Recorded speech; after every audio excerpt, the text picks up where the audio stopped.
السلام عليكم ورحمة الله تعالى وبركاته. البنات كدايرين؟ لاباس عليكم؟ كنتمنى يلقاكم هذا الفيديو هذا في احسن الاحوال.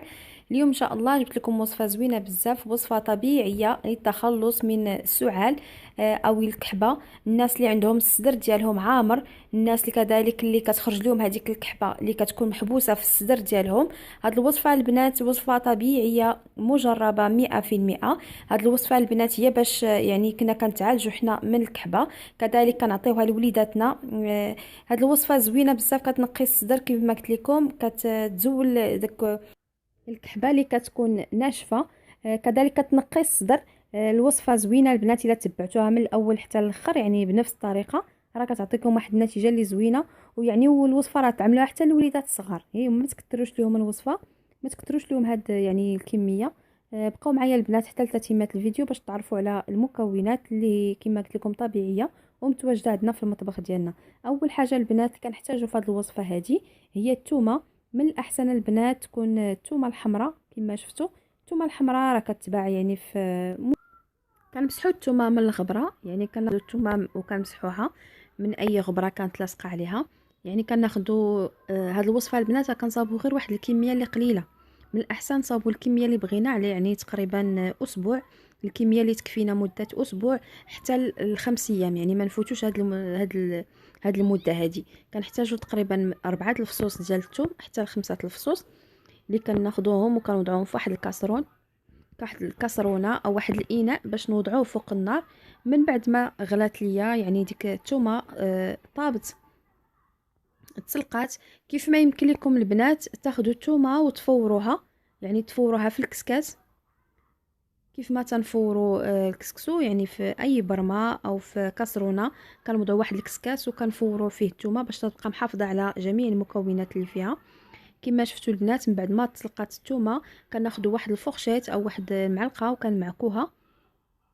هي كتكون طريه يعني كتكون ديجا راه طايبه، يعني دغيا كتهرس لينا.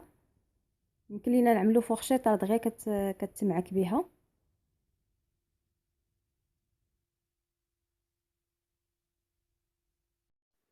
وكان كنأكد البنات انكم عملوا غير يعني مقدار ديال 5 ايام حتى الاسبوع. يعني ديروا واحد الكميه اللي هي غير قليله تستافدوا منها واحد الاسبوع.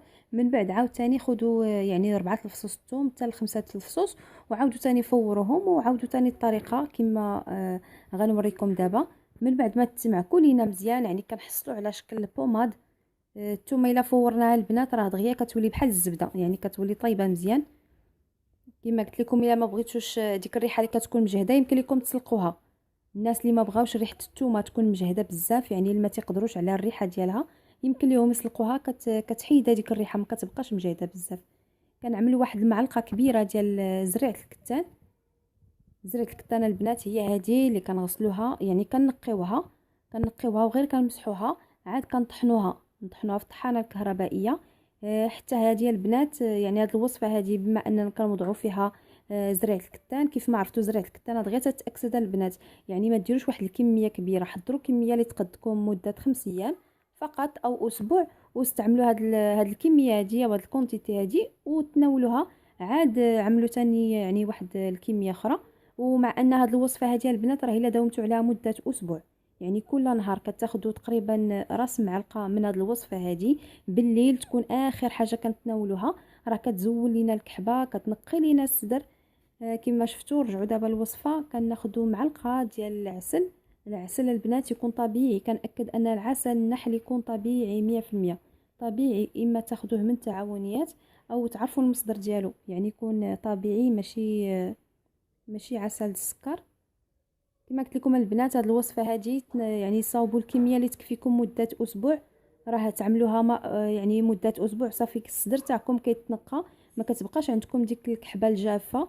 الناس اللي عندهم السعال الحاد وصفه غزاله بزاف البنات، غتجربوها وغادي تعجبكم بزاف.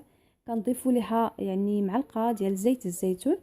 زيت الزيتون البنات الفوائد تاعو الغزاله بزاف، حتى هو كينقي لينا الصدر، يخلصنا من السعال اللي تيكون جاف.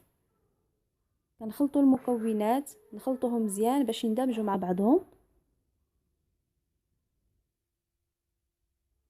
كما قلت لكم البنات، هاد الوصفه هادي نعملوها حتى للدراري الصغار، يعني نعطيو للدراري الصغار حتى هما فقط راس معلقه او اقل، يعني نعطيهم غير شويه فاش يجيو ينعسوا، راه كافيهم. لان الثومه راه اونتي بيوتيك لجسم الانسان، وصفه اللي غزاله بزاف. كما شفتوا المكونات اللي فيها، مكونه البنات كيكملوا المكونات اللي في هذه الوصفه هذه غزاله بزاف.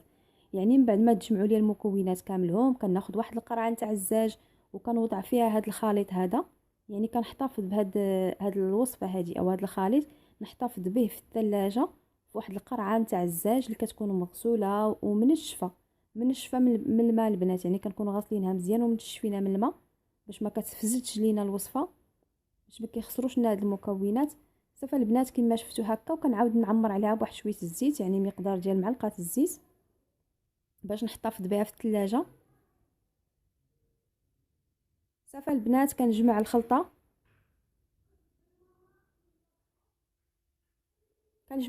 وكنحتفظ بها في الثلاجه.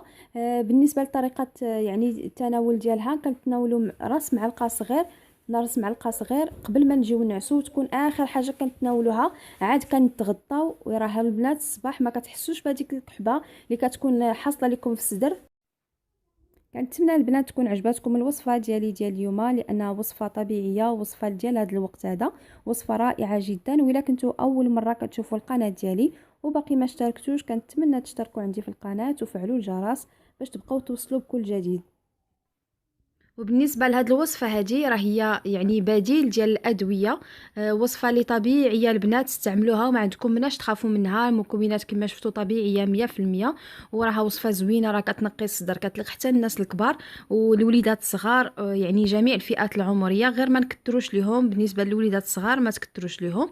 وتكون اخر حاجه يعني فاش نجيو نتناولوها، تكون اخر حاجه هي هاد المعلقه هذه اللي كناخذوها يعني قبل ما ننعسوا وكنتغطاو. وان شاء الله في الصباح كيجيكم هذاك السلوكه اللي كيكونوا في الصدر ديالكم، او هذوك النغانغ اللي كيكونوا في الصدر، يعني كتنقي لكم الصدر، كيخرج لكم هذاك الشيء هكذا كتشوفوه حتى كيخرج. يعني وصفه رائعه جدا البنات، الا داومتوا عليها راه في مده اسبوع او اقل كتعطيكم واحد النتيجه زوينه. كيف ما عرفتوا الثومه راها اونتي بيوتيك. كيف ما يمكن لكم يعني تدوزوا هاد المعلقه هذه، تدوزوها بواحد كاس ديال الحليب اللي كيكون دافي، يعني كاس الحليب اللي كيكون دافي. تاخذوه بالليل قبل ما تجيو تنعسوا، تكون اخر حاجه كتناولوها. كنأكد عليها يعني الوليدات الصغار عطيتهم هاد الوصفه هذه يقدروا يقول لكم بغينا نشربوا، ما تعطيوهمش يعني الماء من وراها. وكنتمنى يا ربي يشافي كل واحد كان مريض، وكنتمنى تكون عجباتكم الوصفه ديالي اليوم، والى اللقاء.